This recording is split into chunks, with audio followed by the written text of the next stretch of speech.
The City of Medford came to Romtec with their concerns regarding vandalism and the destruction of their buildings. With the combined efforts of Romtec's engineering team, production team, and our master welders, Romtec was able to provide a one-of-a-kind structure that prevents door damage and general vandalism. Romtec fabricated this custom door gate and provided it to the City of Medford as part of the Cedar Links Vandal Proof building.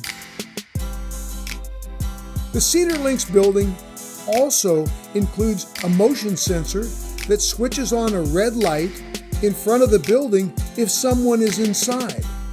The light will inform nearby security if anyone is in the building after hours.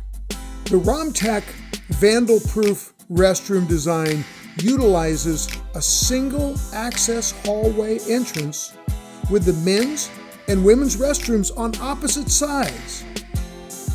The Romtec structure supplied for the Cedar Links Park is a custom Vandal Proof design that meets the City of Medford's needs. Romtec's in-house engineering and fabrication allowed Romtec to go the extra mile for our customer and provide the innovative and one-of-a-kind features that the City of Medford needed.